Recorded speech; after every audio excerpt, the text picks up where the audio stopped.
예, 이 전해드린 대로 민주당 내에서 돈봉투 의혹의 중심에 있는 송영길 전 대표의 귀국을 촉구하는 목소리가 잇따르고 있습니다. 자, 두 분과 함께 정치권 소식을 자세하게 짚어보도록 하겠습니다. 정호김 전 새누리당 의원 그리고 김종욱 전 청와대 행정관 나오셨습니다. 안녕하세요. 네, 안녕하세요. 자, 송 전 대표를 향해서 이 당내에서 어떤 이야기들이 나왔는지 직접 들어보겠습니다. 귀국에서 따로 할 말이 없다라고 말하는 송 전 대표의 무책임한 태도를 지켜보며 당원과 국민은 당혹감과 실망감을 감출 수가 없었습니다. 송영길 전 대표가 있어야 할 곳은 프랑스 파리가 아니라 대한민국 국민 앞입니다. 송영길 전 대표는 책임자 아니었습니까? 예. 또 당의 지도자 리더였기 때문에 이런 상황에서라면 빨리 귀국을 해서 진실 규명에 함께 협조하고 앞장서는 것이 지금 전 책임 있는 자세다라고 좀 생각이 듭니다. 예. 최근 불거진 돈봉투 사건은 그런 우리 모두의 싸움을 무력하게 만들었고 민주주의를 수호한다는 우리의 정당성마저 잃게 만들었습니다. 떳떳하다면 피할 이유도 미룰 이유도 없습니다.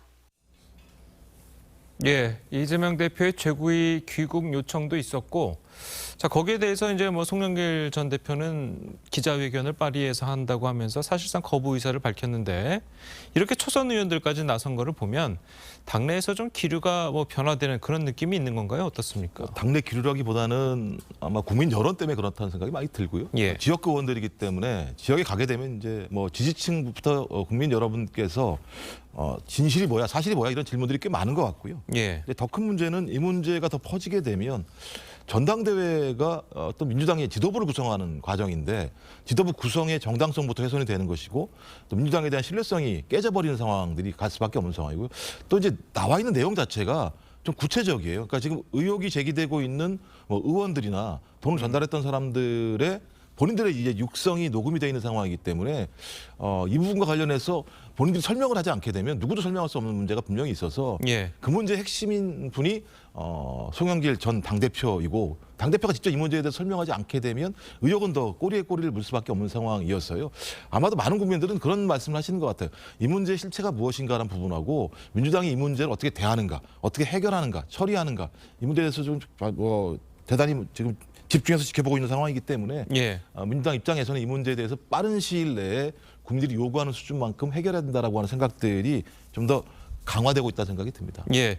자, 그런데 그 아까도 이제 리포트 저희 기사에서 나오긴 했습니다만 그럼에도 불구하고 당내에서는 좀 뭐 밥값도 안 되는 수준, 뭐 한 달 밥값도 안 되는 수준, 뭐 차비 수준. 자, 이렇게 좀 안일하게 보는 듯한 시선도 있는 것도 사실이거든요. 어쨌든 일부 의원들 얘기인 것 같고요. 일단 적어도 이분들 대부분 국회의원들은 입법권자지 않습니까? 예.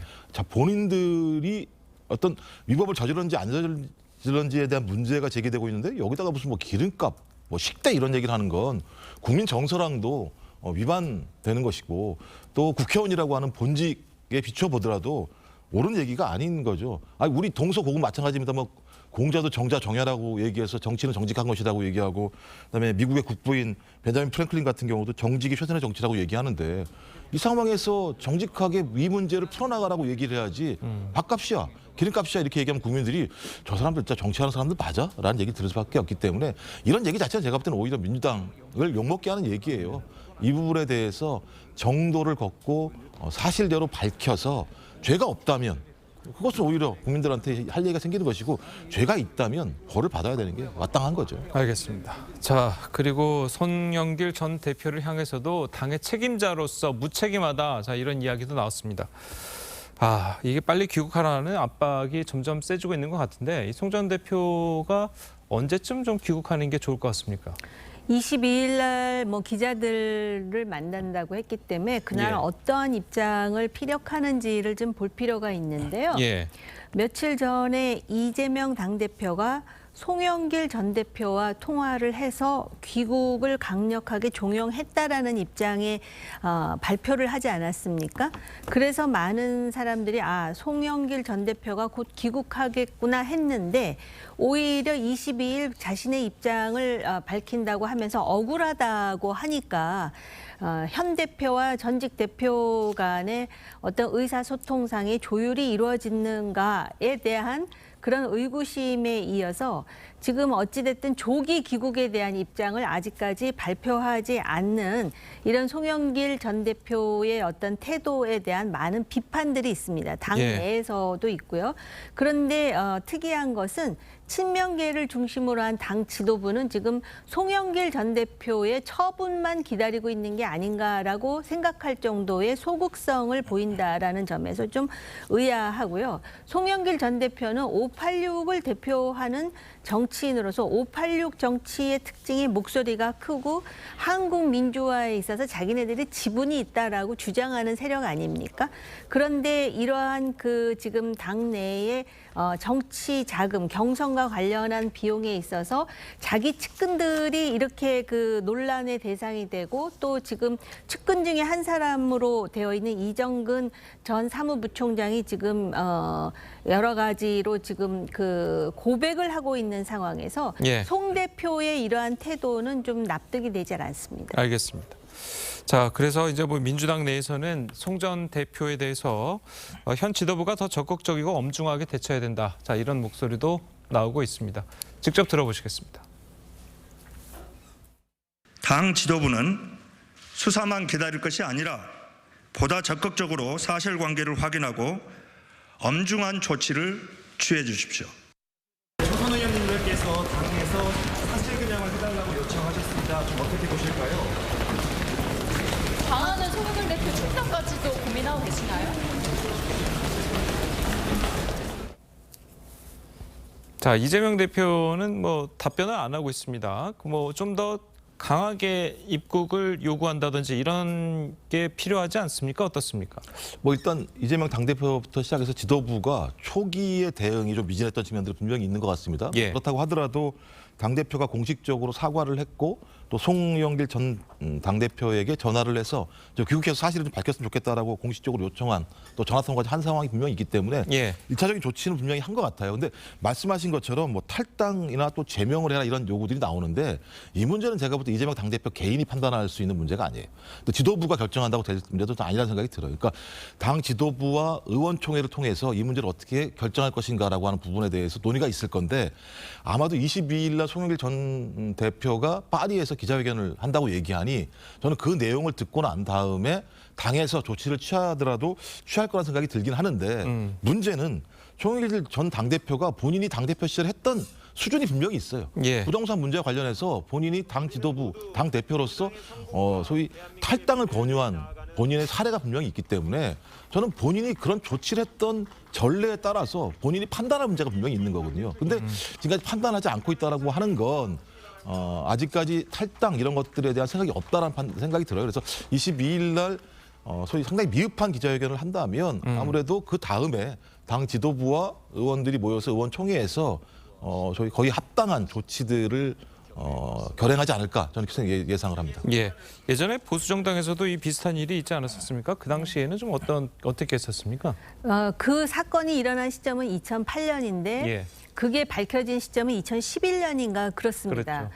그리고 사실은 무슨 전화 녹취가 있었던 것도 아니고 당시 고승덕 의원이 아마 칼럼에다가 잠깐 썼는데도 반향이 없어서 그다음에 또 한 번 재차 그 문제를 제기함으로써 이제 일파만파로 이제 확대되었고요. 그때 민주당의 공격이라고 하는 것은 굉장히 날카로웠습니다.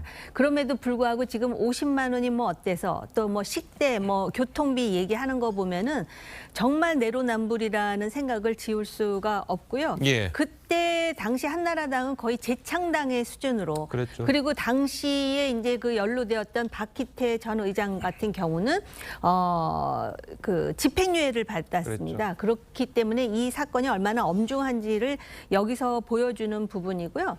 그다음에 이재명 대표와 송영길 전 대표 간의 통화가 있었음에도 불구하고 송영길 대표가 어쨌든 귀국을 하지 않고 있는 거잖아요.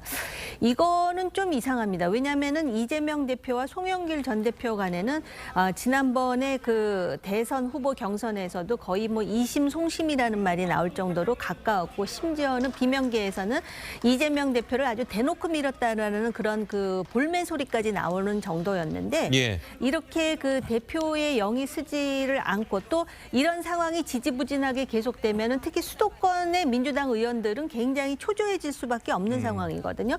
그럼에도 불구하고 왜 지도부가 이렇게 그 소극적일 뿐만 아니라 방관자적인 입장인지에 대해서는 여러 가지 또 상상을 하게 되는 대목이라고 볼 수가 있습니다. 예, 알겠습니다. 자, 저희는 다음 소식도 짚어보도록 하겠습니다. 자, 총선을 1년 정도 앞두고 금태섭 전 의원이 신당 창당 의사를 비쳤습니다. 자, 김종인 전 비대위원장도 돕겠다는 입장을 밝혔는데요. 관련 이야기 듣고 오시겠습니다. 내년 총선 때 수도권을 중심으로 30석 정도의 의석을 차지할 수 있는 세력이 등장하면 새로운 길을 찾을 수 있다고 생각을 합니다. 금태섭 의원이 수도권에 30석이라고 얘기를 하잖아요. 수도권이 121석이에요, 지금 현재로. 예. 그러니까 이 후보자들이 나오면은 그 정도도 가능할 수 있다고 난 거죠. 뭐 금태섭이라고 대통령 못할 일이 없을 거 아니에요. 조언해 주시는 걸로 아는데. 여러 정치인을 많이 만나봤지만 예. 기본적인 사고가 금태섭 의원만큼 정리된 사람도 없어요. 자, 뭐 수도권 30석을 목표로 한다. 신당 창당 의지를 표명했는데 뭐 사실 뭐 매번 총선 때마다 이런 움직임들은 사실 좀 있었고 그동안 이제 또 현실화됐던 뭐 당도 몇 개 당이 있지 않습니까? 물론 성공한 당도 있고 실패한 당도 있지만 자, 이런 움직임을 좀 어떻게 지켜보십니까? 실제로 신당 창당이 가능하다고 보십니까? 뭐 환경은 가능하다고 보죠. 그러니까 양당 기득권 정치에 대해서 불만을 느끼고 있는 유권자층이 항상 존재하기 때문에 그 유권자층에게 호소할 수 있는 어떤 능력이 있고 신뢰를 받는다면 예. 가능하다는 생각이 드는데 저는 왜 그것이 김종인 전 비대위원장하고 금태섭 전 의원인지 모르겠어요. 아니 이분들 어떤 분들입니까? 양대 기득권 정당이 힘들 때마다 산소호흡기 달아주신 분들 아니에요? 비대위원장 가셔가지고 살려주시고 하신 분들이 갑자기 오늘날 나와서 제3지대를 만들겠다라고 말씀하시면 그분들이 진짜 그야말로 제3지대라고 하는 양당 기득권 정치를 타파하겠다라기보다는 본인들의 공간이 생기니까 새롭게 정치하시려고 하는 거 아니야라고 하는 의구심을 가질 수밖에 없는 측면들이 분명히 있습니다. 그리고 예. 대통령제 하에서는요, 실제로 다당제가 쉽지 않아요. 그래서 대부분 어떤 형태냐로 하면 한 정당, 그러니까 예를 들면 지금의 국민의힘이든 아니면 민주당이든 완전히 총선 한 4, 5개월 전에 폭망을 한다거나 아니면 특정한 지역, 호남이든 아니면 영남이든 자기들이 지지했던 정당에 대해서 매우 불만을 느끼고 분노를 느끼면서 응징 투표를 하는 경우가 아니면 실제로 성공한 사례가 별로 많지 않고요. 수도권도 소위 소선구제하에서 지역구에서 투표를 통해서 제3정당을 만들어낸 게 아니고요. 비례라고 하는 그러니까 숫자가 적은 거죠. 그 공간 속에서 만들어졌기 때문에 성공할 수 있는 가능성은 높지 않다라는 생각이 들어요. 그러니까 적어도 기존 양대 기득권 정당이 완벽한 실수를 해야지만 성공할 수 있는 어떤 가능성이 있기 때문에 제가 볼 때는 저분들이 성공할 수 있을 것인가라는 고민도 분명히 있습니다만 저분들이 해야 되는가? 전 그게 더 갸우뚱하는 측면이 분명히 있기 때문에 제발 정치의 판이 열릴 때마다 나오셔가지고 하시려고 하는 건 권력력으로 보인다. 오히려 본인들이 과거에 했던 잘못된 정치를 반성하시고 난 다음에 비전을 제시하시고 그 비전에 대해서 국민들이 동의한다면 그때 제3정당을 창당하겠다고 말씀하시는 순서가 좀 맞다고 생각합니다. 알겠습니다. 지금 뭐 좀 굉장히 신랄하게 비판을 해주셨는데 과연 이 무당층이 이분들이 금태섭 전 의원과 김종인 전 비대위원장이 노리는 게 무당층 아니겠습니까? 이 과연 무당층들에게 금태섭 전 의원과 김종인 전 비대위원장이 과연 매력적인 선택지가 될 것이냐의 문제는 이제 또 다른 문제가 아니겠습니까? 좀 어떻게 예측을 하십니까? 네. 매력적으로 보이지는 않아요. 지금 현재로는. 그런데 지금 우리나라의 최대 다수당이 중도 무당입니다. 예. 그렇기 때문에 그리고 이제 그동안 신당 창당을 해서 성공한 사례라고 한다면 제3정당으로서 JP 안철수 의원의 정당 정도를 꼽고 있는데요. 그렇죠. 제 생각으로는 어쨌든 그러한 어떤 그 여러 가지 시행착오가 있었지만 지금쯤 나올 때가 됐다라고 생각하는 사람들도 있는 것 같습니다. 그런데 이제 우리나라 정치 문화를 보면은 항상 이렇게 신당 창당할 때 새로운 얼굴을 이렇게 기대하는데 이미 금태섭 의원도 그렇고 김종인 전 비대위원장도 그렇고 많이 알려져 있는 인물이기 때문에 이제 그런 면에서 좀 신선하지 못하다라는 측면하고 그다음에 한국 문화를 보면은요 중도보다는 흑 아니면 배 뭐 이렇게 아주 깔끔하게 정리되는 그러한 것을 좋아하는 정치적 인식이 있어요. 그러니까 그걸 어떻게 이제 혁파하느냐가 중요하겠죠. 다만 김영우 교수 얘기하셨듯이 이들이 산소호흡기를 달아주던 인물이 아니냐 이제 그러셨잖아요. 그랬는데 어찌됐든 간에 산소호흡기를 달아서 긍정적 효과를 냈던 그런 어떤 성과가 있었던 인물들이라는 점이고, 그다음에 인식이라든지 어떤 정치적 쟁점에 대해서 매우 합리적인 대안을 모색한다라는 점에서는 인정할 거예요. 다만 이제 금태섭이라고 대통령 되지 말라는 법 있어 이렇게 이제 말씀하셨는데, 김종인 비대위원장의 입에서 별의 순간 얘기는 아직 안 나왔다라는 거. 그런 차원에서 신당을 창당하기 위해서는 이들이 적극적으로 후원하되 뭔가 프랑스의 마크롱에 버금가는 그런 새로운 얼굴을 하나 이렇게 세워야 되는 거 아닌가? 개인적으로 한국 정치 문화라는 게 중요하거든요. 정치라는 게 합리성보다는 감성이라든지 또는 그런 어떤 스타성이라든지 뭐 이런 것도 상당히 중요한 변수가 된다는 점에서, 오죽하면 지금 신당을 창당하겠다고 하겠습니까? 그러니까 사람들이 오죽하면 정치를 혐오하겠다. 민주당이나 국민의힘이나 지금 하는 행태들을 보면 오죽하면은 그런 말들이 나오겠는지에 대한 양당의 성찰도 필요한 시점이라고 생각합니다. 예, 알겠습니다. 자, 오늘 두 분 말씀은 여기까지 듣겠습니다. 잘 들었습니다. 고맙습니다.